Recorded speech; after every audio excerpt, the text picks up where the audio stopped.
We're continuing our series called Prepare the Way that we started 2 weeks ago.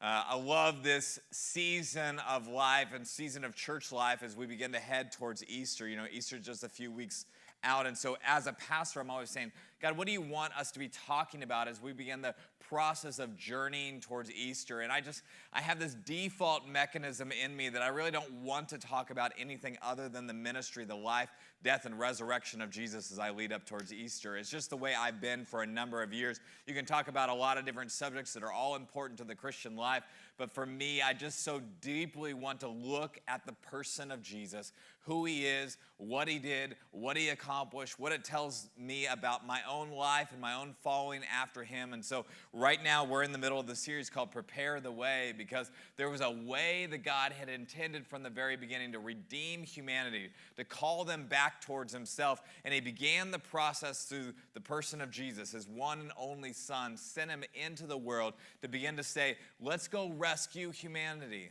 Let's prepare the way. And so John the Baptist comes on the scene and says, look, I'm not the one who was to come. I'm not anybody special, but I have come in accordance with a plan on my life to prepare the way for the one who is to come, and begin to talk about this one who is to come and begin to point everyone else towards him. Last week, Jimmy gave this great conversation for all of us about the ministry of Jesus, this call on Jesus' life. And Jesus shows up in Luke chapter 4, and he says, the Spirit of the Lord is on me, because he has anointed me to do a couple things, to proclaim good news to the poor. What an incredible promise. To proclaim freedom for prisoners, to proclaim recovery of sight for the blind, and to set the oppressed free. This is the ministry of Jesus, to set prisoners free, to help those who can't see to see for the first time, and to help those who are oppressed to be free of all the oppression that's all around them, which is really what we're going to talk about here this morning, about this ministry of Jesus and what he does and what he's capable of doing then, in the story we'll look at this morning, and now, and how that translates into every one of our lives here in this room. If you have a Bible this morning, you can open with me to Mark chapter 5, verse 1 through 20. My message title this morning is When Jesus Has His Way. When Jesus has his way, it's such a great conversation for us to have, because what happens when Jesus gets involved? Well, things begin to change, as we just talked about. People who couldn't see physically begin to see physically. Those who couldn't see spiritually begin to see spiritually. Those who are prisoners in this life are free. Prisoners in a spiritual way end up being free. When Jesus has his way, things change in the lives of people. Like the two little boys that we just saw right now proclaiming their faith. When Jesus has his way, things begin to change. If you're a follower of Jesus in this room here this morning, you know that you used to be on one path, and then Jesus interrupted that path, and he had his way with you, and he put you on a whole different path, going a different direction, thinking different things, making different decisions with your life. When Jesus has his way, lives begin to change. Mark chapter 5 is an interesting passage for us to read here this morning. It's probably one of the stranger passages in all of the Bible, at least in the New Testament. It's a very strange conversation that we're going to look at here this morning. A man's possessed by demons. Those demons get released from him, and they go into pigs, and the pigs all run off a cliff. There's a lot of interesting questions that we have to answer in the story here this morning that will be interesting for all of us to have a conversation with. I'm going to endeavor to lead us through that here this morning. But what it's really going to do is paint a picture for the gospel. It's going to paint a picture of the ministry of Jesus. When Jesus interrupts a life, that life is just never the same as it was before. That's what's going to happen to this man, who's going to change in every way imaginable, to the point at which the town is going to see the change and they're going to get scared, because it's so much change that they don't know how to handle it, how to understand it, what to do as a result of what Jesus does in this man's life. To give a little context, maybe you know this story. Right before the story that we're going to read today in Mark chapter 4 at the end, Jesus goes out. He's asleep in a boat. It says he's literally has his head on a pillow in a boat in the middle of a storm. And the storm's raging around him. And all these things are happening. The disciples think they're all going to die. And they go down to Jesus and says, how dare you sleep in a storm? What are you doing? Wake up. Help us with this. And he says, you have little faith, and he stands out on the boat. Maybe you know the story. And he commands the waves, and he says, "Be still." And they were still. And the disciple says, "Who is this man? Even the winds and the waves obey him." It's a powerful story. In the story that we're going to read today, there's a storm not in a natural sense happening. There's a storm inside of one man. And Jesus, in a sense, is going to come to the man and say, "You know what? I have power and authority to look into your heart and to look into your soul and to say, be still." Mark chapter 5, verse 1. It says, "They went across the lake immediately after that moment to the region of the Gerasenes. When Jesus got out of the boat, a man with an impure spirit came from the tombs to meet him. The man lived in the tombs, and no one could bind him anymore, not even with a chain, for he had often been chained hand and foot, but he tore the chains apart, and he broke the irons on his feet. No one was strong enough to subdue him. And night and day among the tombs and in the hills, he would cry out and cut himself with stones. When he saw Jesus from a distance, he ran and fell on his knees in front of him. He shouted at the top of his voice, 'What do you want with me, Jesus, Son of the Most High God? In God's name, don't torture me.' For Jesus had said to him, 'Come out of this man, you impure spirit.' Then Jesus asked him, 'What is your name?' 'My name is Legion,' he replied, 'for we are many.' And he begged Jesus again and again not to send them out of the area. A large herd of pigs was feeding on a nearby hillside. The demons begged Jesus, 'Send us among the pigs, allow us to go into them.' He gave them permission, and the impure spirits came out and went into the pigs. The herd, about 2,000 in number, rushed down the steep bank into the lake and were drowned. Those tending the pigs ran off and reported this in the town and countryside, and the people went out to see what had happened. When they came to Jesus, they saw the man who had been possessed by the legion of demons sitting there, dressed and in his right mind, and they were afraid. Those who had seen it told the people what had happened to the demon-possessed man and told about the pigs as well. Then the people began to plead with Jesus to leave their region. Verse 18, as Jesus was getting into the boat, the man who had been demon-possessed begged to go with him. Jesus did not let him, but said, "Go home to your own people and tell them how much the Lord has done for you and how he has had mercy on you." So the man went away and began to tell in the Decapolis how much Jesus had done for him, and all the people were amazed. It'd be really tempting this morning to have a conversation simply about demons and demon possession. And we're going to do just a touch of that here this morning. But I just want to say at the outset, the story's not really about the man or about demons. Those are all secondary to the story. The thing that the story is ultimately about is this man named Jesus. And the man named Jesus has power and authority over everything that's happening in the moment that's happening all around him. And so today, I want to start with especially focusing on Jesus and what happens through Jesus and what that means for every single one of us. To do that, let's talk about the man. The man is demon-possessed. It says he lives in the tombs. Now, I've been to a few graveyards. How many of you been to a graveyard in your life at some point? We've all been to graveyards, maybe a graveyard, a loved one visiting. How many of you go to a graveyard at night? Anybody been to a graveyard at night? It gets a little stranger after the sun goes down, right? The man's living out in a graveyard, basically. More spooky than that, he's living in the tombs where the dead are buried in the tombs, not out on fields where you can see everything around you and see what's happening. You have to actually enter into tombs and be there, and he just lives there. And you can imagine that causes the people in the area not to visit the tombs as often, especially not at night, right? You run into the guy who lives in the tombs. The whole town knows about him. They know his story. He cries out day and night, yelling, cutting himself, injuring himself. He's a man who's basically beyond hope in the story. It says they used to bind him. I think that's a really important part of the story. They used to, but at some point they realized it wasn't working. Nobody wanted to go out and do it. Nobody was strong enough to do it. They used to do it, but eventually they gave up all hope that they could do anything to help this man. This man is beyond hope. He's a helpless man, a tormented man. They don't completely know what happened to him, though they describe him as demon-possessed, and he was in the story.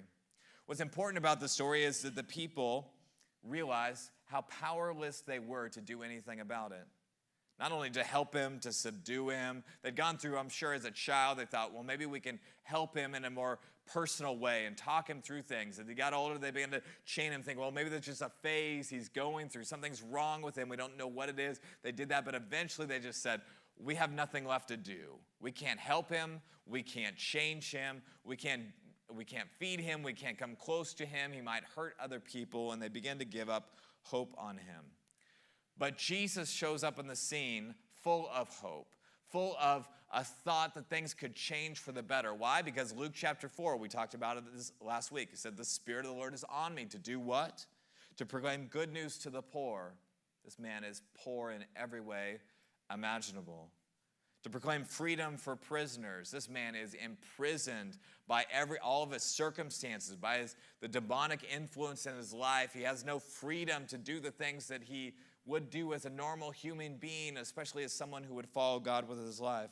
Jesus said, I am sent by God to give recovery of sight for the blind, and last, to set the oppressed free. This is Jesus' moment. He said, this man is oppressed. He's oppressed by demonic, dark influences in his life, and Jesus shows up and says, I can do something about it. I can change this man's forever. I can change his circumstances today, his circumstances tomorrow, that I'm strong enough to subdue him, and I have the power to look into his soul and say, be still. Be still. At the end of the story, if you skip through, the people see the man sitting there dressed. By the way, he doesn't dress normally, so it's an important detail. They see him sitting. He doesn't sit normally. He's dressed. He doesn't dress normally, and he's in his right mind. That Jesus has done such a work in his life that he's now a new creation. Isn't that what's happening? He was something, but now he's something different. The old is passed away, and the new has come about in his own life. And we say, what happens when Jesus has his way in a life? When Jesus has his way in his life, that person becomes a new creation, a new person. They look similar to the way they looked. They talk similar to the way they talked. They may have a similar personality to the personality they had before, but they've become something different and something new and something right, unlike the person that they were before. This is what happens with this man. What else happens when Jesus has his way in his life? The lost are found, right? Those who are lost, who don't know their way, don't know where they're going, don't know who they are, begin to be found in Christ Jesus. When Jesus has his way, darkness has to flee. Powerful darkness that no one else can do anything about. That darkness has to run and get away. You see it in the story. The demons are like pleading with, bargaining with Jesus. They're like, well, maybe if you're going to do that, then maybe you can do this. Maybe you let us go into the pigs. Maybe you can get away from us. Please don't torture us. They're doing all these things because they're scared of the one they stand in front of. This is Jesus, right? Powerful Jesus, who's able to do something in anyone's life when he has his way. When Jesus has his way, prisoners are set free. The impossible is made possible. The lost are found. Darkness runs away. When Jesus has his way, everything begins to change forever. Now, I don't know about you, but I have friends and family that sometimes I pray for and I have hopes for. But the reality is, if I go back in my own prayer life for certain people, I probably come to a point where I've thought maybe that friend or that loved one, and we have a couple in our own family who think maybe they're just beyond hope. Maybe nothing's ever going to change, right?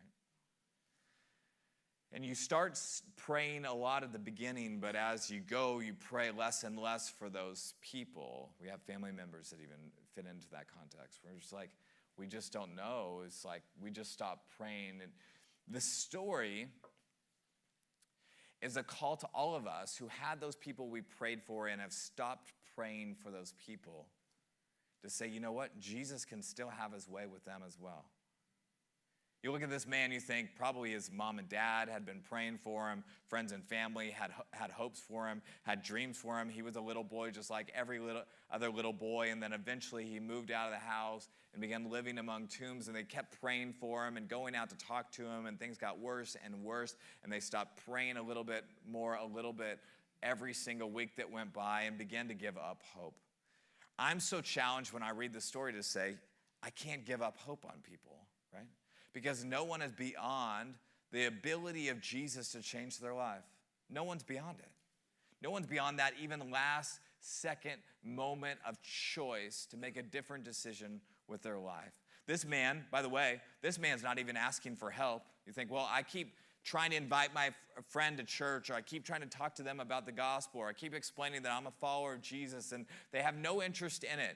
This man is that and more, right? Talk about not interested in everything they have to say. He's against all of it. They're scared of him. They're staying away from him. He's not asking for help. He's not asking for Jesus to come and do anything. And yet Jesus goes on a journey to pursue this man in his own goodness and mercy towards the man, rescues him, and has his way with him. I think for those friends and family that you have that are far from Jesus, and I don't know if you're here this morning, we might have some of you that are here with us today. You haven't begun a relationship with Jesus. We're so glad you're here. We're grateful you're here. We're excited that you're here to ask questions about faith and ask, who is Jesus and what is he about and what does he want from my life and what does it look like for me to have a relationship with Jesus? We're glad you're here, and we're praying for you. We're praying that God would have a breakthrough in your life and open your heart and open your mind to who Jesus is. Some of us have friends and family that are beyond this room, and maybe they don't even live in the city to bring them to this church, but we're praying that they go to some church, and we're praying that they connect with somebody somewhere. We can't give up, can we? We can't give up praying for those people, because Jesus, when he has in his way with a life, can change it forever and ever. When I'm tempted to believe it's time to give up, this story tells me, don't give up, right? When I'm tempted to believe as well that maybe I'm too far gone, maybe I've done too much that's wrong, maybe I'm too far away from rescue from Jesus, the story tells me that's not true either. Because this man is as far away from God and what God has for his life as anyone could possibly be. He's possessed by demons, meaning he's under the control of, he's given himself over to the control of demons in his life. He's as far away from a relationship with Jesus as he possibly could be. When I'm tempted to believe that I'm beyond God's grace, that I'm beyond hope, that maybe I've done too much wrong, or I've just gotten off track, and maybe God will still forgive me and I can still get to eternity, but the rest of my life is in shambles and it's off track, I must resist the temptation to believe that. Because this story tells me otherwise, that Jesus can take a demon-possessed man and turn him into an evangelist to his own town and his own people who will listen to him because his life has changed so radically. There's a quote by Pastor Rick Ezel that I love. He says this: the next time I feel beyond Jesus' reach, I will remember the lengths he went to in order to save a madman from destruction. If he was willing to do it then, he is willing to do it now. No matter how far we have fallen or how desperate we are, Jesus is ready and willing to meet us. Isn't that good news? I love what he says in the beginning, in the middle. Beginning, the end, and the middle. I just really love this quote.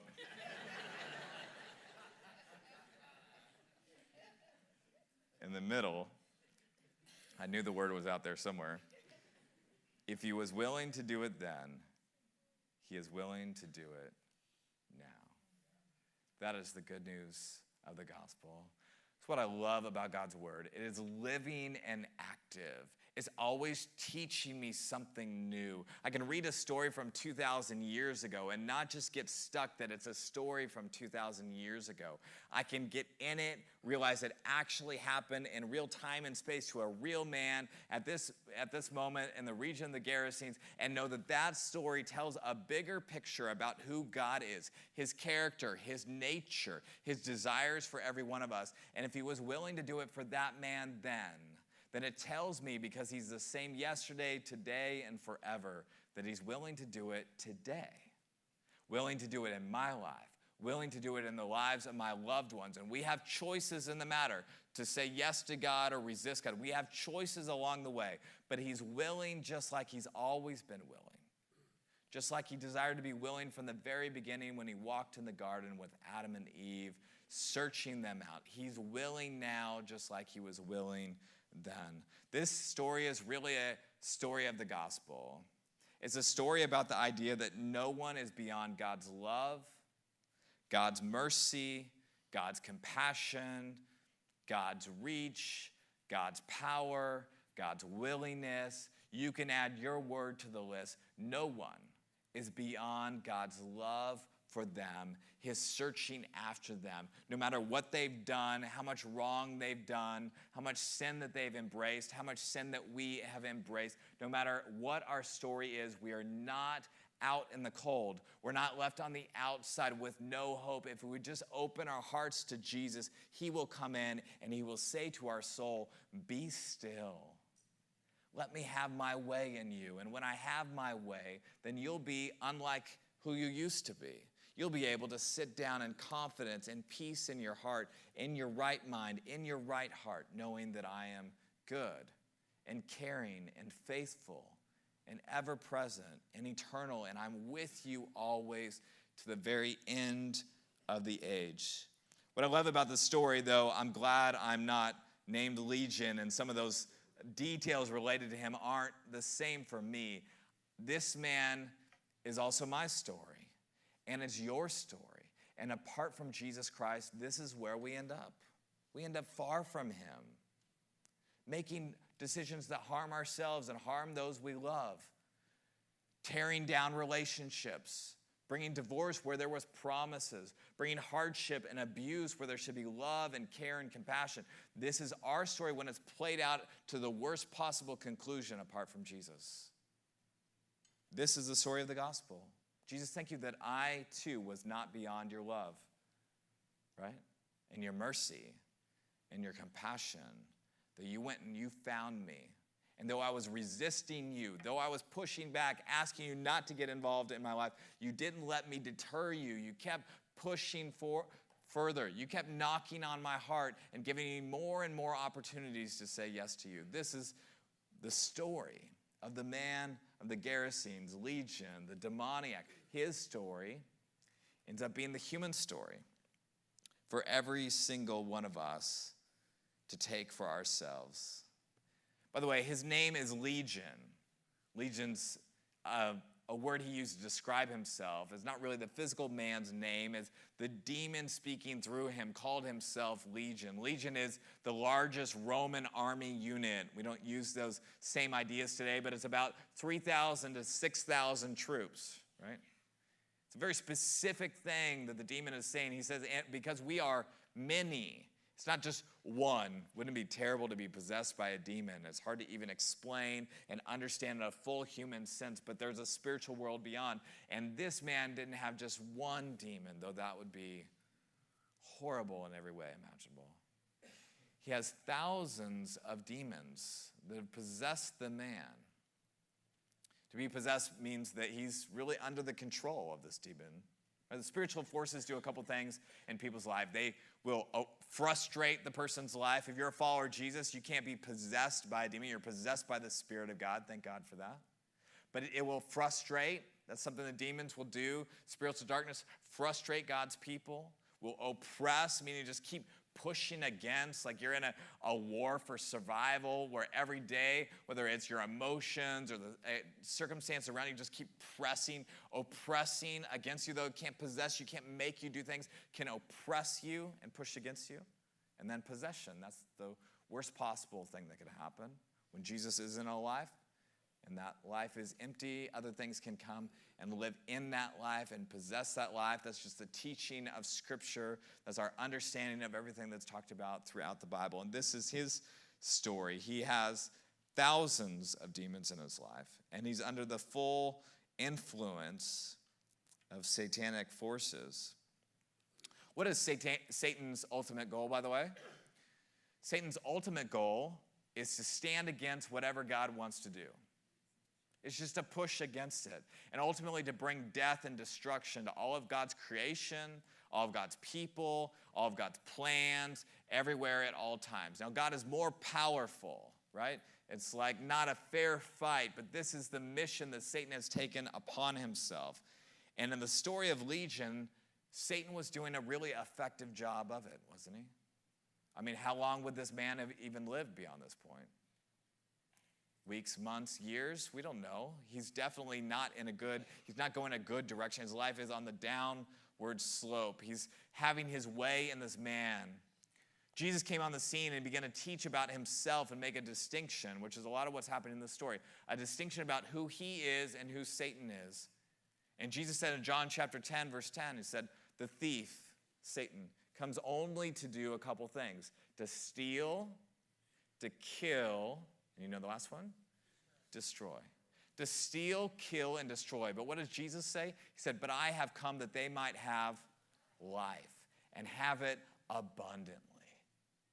Jesus said, look, there's a difference between what I've come to do and what Satan's come to do. And you think maybe it looks tempting at the moment to give into this or say yes to this little sin, this little thing in your life, but you're giving yourself to something and someone who's just endeavoring to steal from you, to destroy you, to kill you ultimately. And he was having his way, like Jesus, what he said about Satan, steal, kill, and destroy.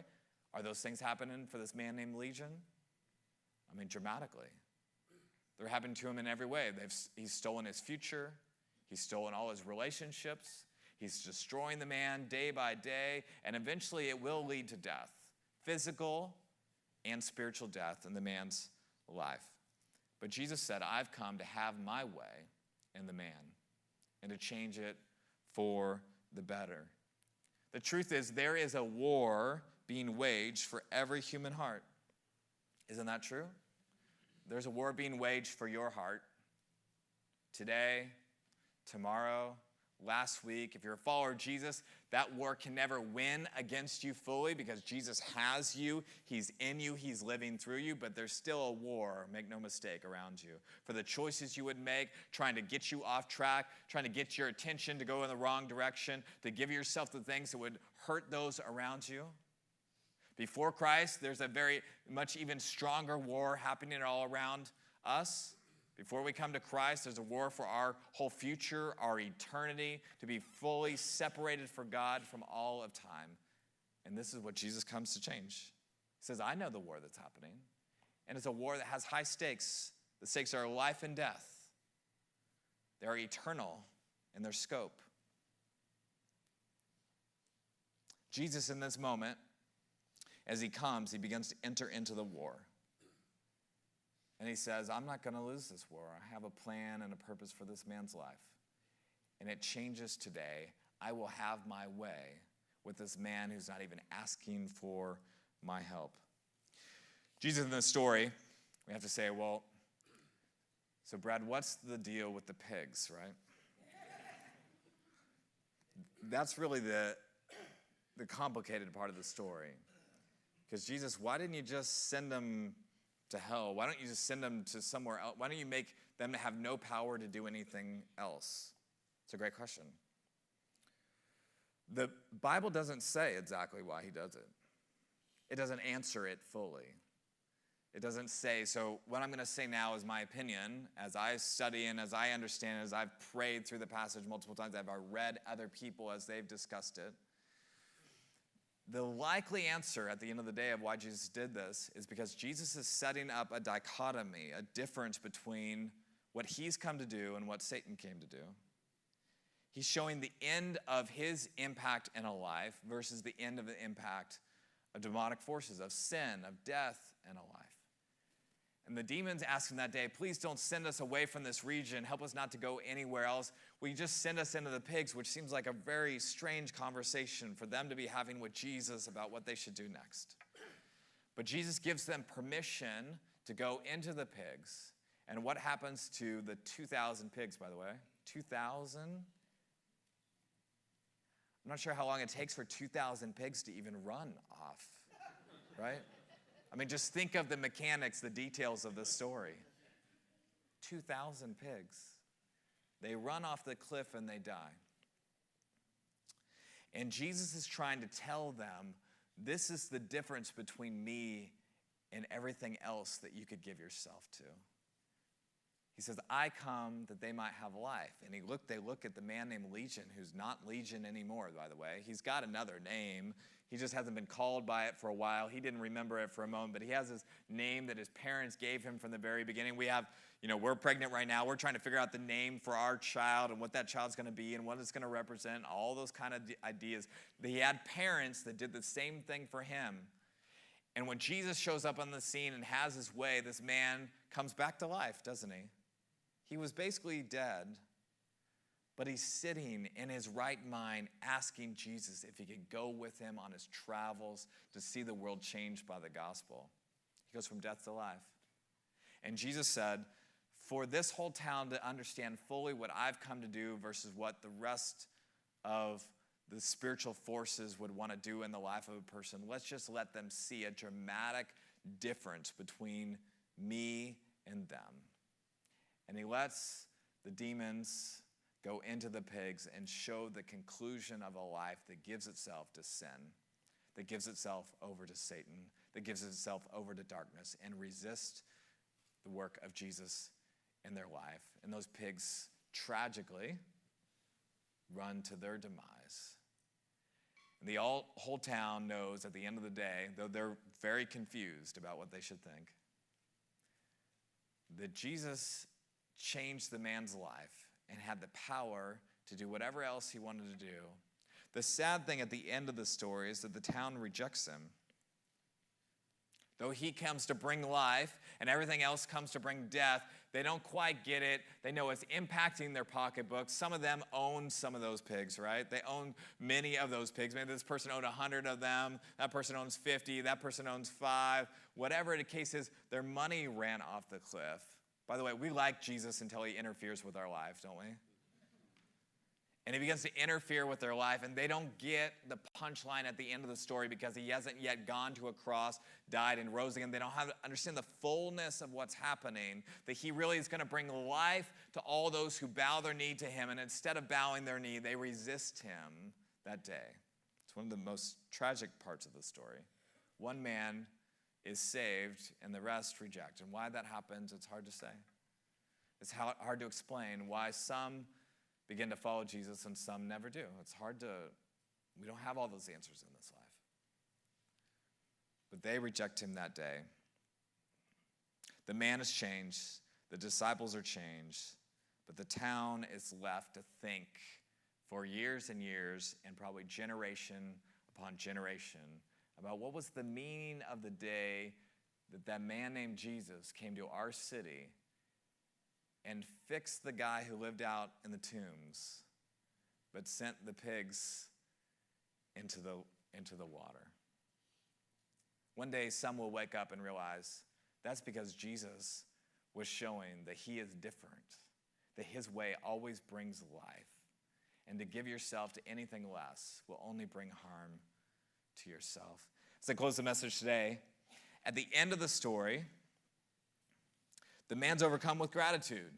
He's standing on the shore. Jesus is getting in the boat. He's standing there saying, what am I going to do? Where do I even go from here? I would rather just go with you. And it says that he begs Jesus to go with him. But Jesus looks at him and it says he doesn't give him permission to go. But he says to him, go home to your own people and tell them how much the Lord has done for you and how he has had mercy on you. This is our takeaway. This is my takeaway. My takeaway is, I'm just like the man in the story. You're just like the man in the story. What do we do when Jesus changes our life?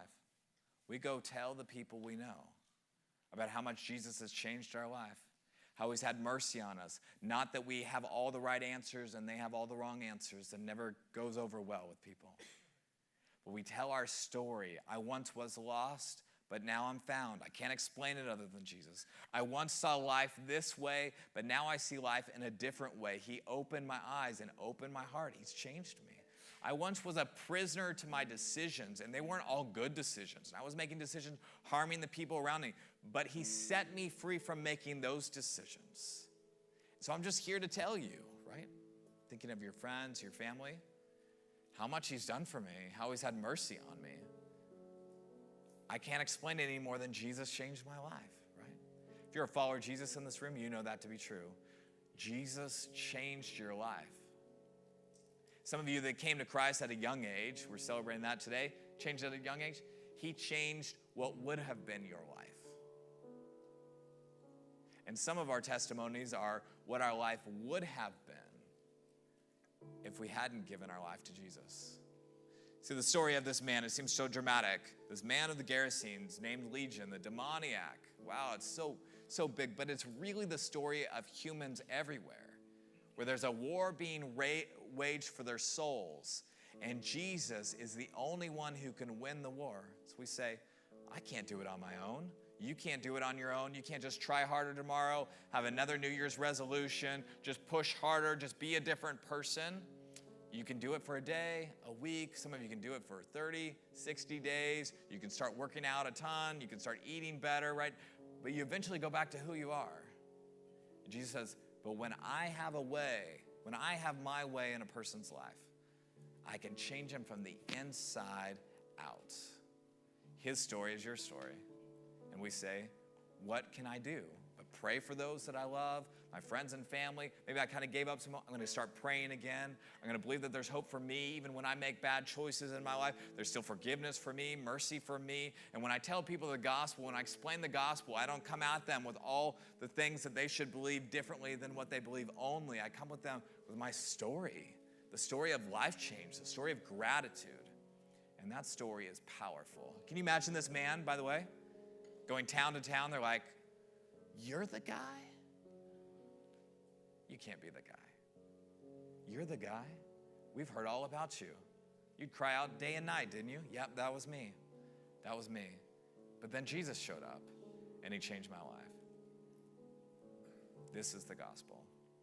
This is the good news of Jesus Christ. Jesus said, the Spirit of the Lord is on me because he has anointed me to proclaim good news to the poor, to proclaim freedom for prisoners, recovery of sight for the blind, to set the oppressed free, to declare the year of the Lord's favor. That's good news. Let's stand to our feet and let's pray here this morning.